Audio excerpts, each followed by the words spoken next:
Hello everybody, welcome back to The Witcher Companion. This video is on the short story A Grain of Truth by Andrzej Sapkowski. Let's get into it. Overall, it's a solid short story. It's not in my favorites, but there are parts that I love, and it feels like the first short story where you actually need to use your brain a little bit to understand what's going on. So, big fan of that. It should be another short video. I don't have much to talk about. First of all, in the little Voice of Reason chapter at the beginning of this, the little interlude, our frame tale, we hear the names of two important characters, and I'm going to tell you they're important characters because they're actually on the back of the book. So I feel fine telling you about that. Geralt, it is the day after he has sex with that woman. We learn that it was him in the first Voice of Reason interlude. And, he wakes up in the morning and the girl looks so much different than she did the night before. And he's almost upset. He feels resentment that she didn't remain a dream. And he says that he would never forgive himself for it. And there's this quote here. It says, "Wrapped in her mantle, the girl pattered toward the door, her bare feet slapping the floor. Troubled, flushed, awkward, no longer reminding him in any way of Yennefer." That's a little nod. We get our introduction to Yennefer. We'll be seeing her later. And then also Geralt's very close friend, the troubadour, Dandelion, who enjoyed a reputation as a specialist in every possible field. He's a bard, he's a troubadour, he's very rarely a serious guy. And we see that in this first little paragraph that he's introduced, where he says, "Oh, Melitele is the goddess of fertility, and obviously there's going to be some kind of goddess of fertility in every culture because giving birth is awful and painful, and women are going to need a name to cry out rather than holding their husband's hands. And since obviously people are always going to be giving birth, there will always be some name to scream into the night when that's happening." That's Dandelion's little introduction there.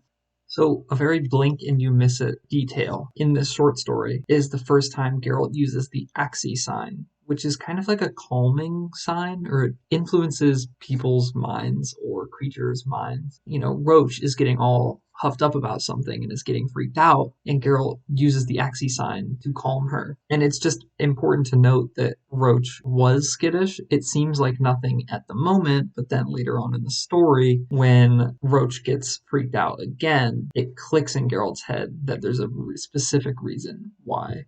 I have said this sentence more than anything else over the course of this video series. Andrzej Sapkowski can make you care about a character in one chapter. And Nivellen is absolutely that way. I mean, the conversation between Geralt and Nivellen at the dinner table, this back and forth of, Nivellen finding out he's a witcher, being like, "Oh, I'm thinking maybe I made a mistake inviting a monster hunter into my house." And Geralt saying, "You're not a monster."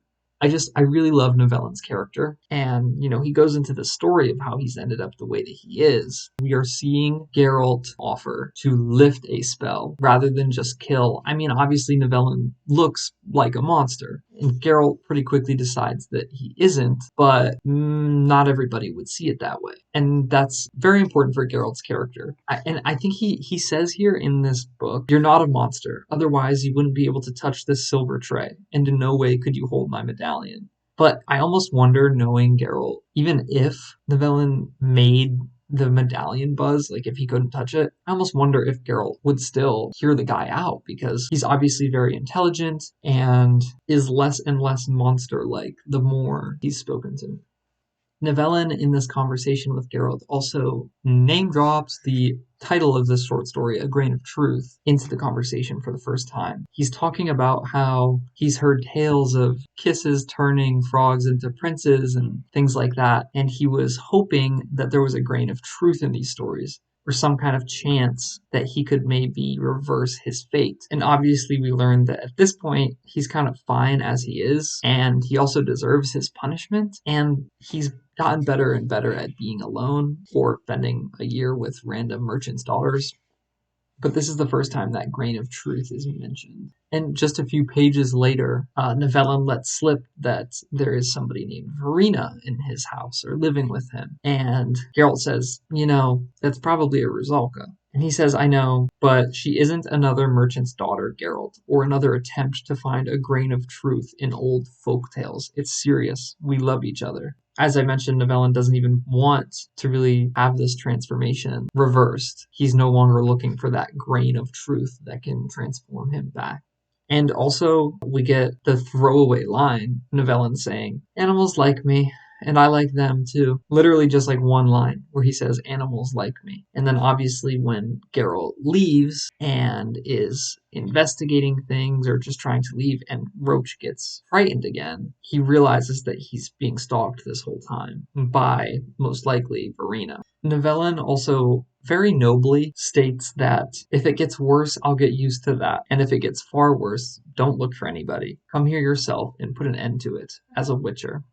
As Geralt is leaving, Roach begins to act up again and get skittish. Geralt mutters under his breath, "Animals like me." "Sorry, Roach, it turns out you've got more brains than me." He realizes that animals like Nivellen. That's why Roach wasn't freaking out, but he is being stalked by something, and a Rusalka wouldn't have this effect on Roach, so clearly something else is at work here, and he rides back to Nivellen's mansion as quickly as he can, only to realize that this is a Bruxa, which freaks him out. And that's worrisome for Geralt, the monster slayer, to get freaked out. Little stressful. Obviously, the big defining moment of the short story, and what I love about the short story, and what separates Sapkowski so much from everybody else I've read, is the end of the short story. Nivellen ends up delivering a fatal blow to Verena, and then Geralt cuts off her head. But Nivellen is turned back into a man from this, and he says, "Geralt, why did this happen? What caused this?" And Geralt said, "There's a grain of truth in every fairy tale. Love and blood, they both possess a mighty power. Wizards and learned men have been racking their brains over this for years, but they haven't arrived at anything except that it has to be true love." So there was a grain of truth the whole time, but it wasn't true love that Nivellen was having with those merchants' daughters. But then the only person he ever did have true love with was the Bruxa, who was using him, and he had to kill her, and now he's transformed back, which is like, oh, it's so layered. It makes you sit back and think about it. Because it's also implied that this Bruxa was involved with the very cult that cursed Nivellen. So even Nivellen adapting to this curse and being like, "I don't want to be transformed back," it feels like a final curse for him to have found somebody that he loves, this Bruxa, and then having to kill it and being transformed back into a human. Oh, he lost his true love and he got his curse reversed. Oh, Sapkowski. That guy gets it. It's so tragic. And we never see him again. Whatever. Anyhow, I mentioned that every short story in The Last Wish introduces you to some aspect of the Witcher series. And this story in particular, as well as the next short story in my opinion, really just show you who Geralt is as a person, how he thinks about his contracts, how he thinks about people in the world. The first short story, The Witcher, tells us what a Witcher is because it's just a simple Witcher contract. This short story and the next one are very much his philosophy. And I cannot wait to dive into that philosophy much more with the next short story, The Lesser Evil. Maybe the most famous short story and one of my favorites. So I'll see you then.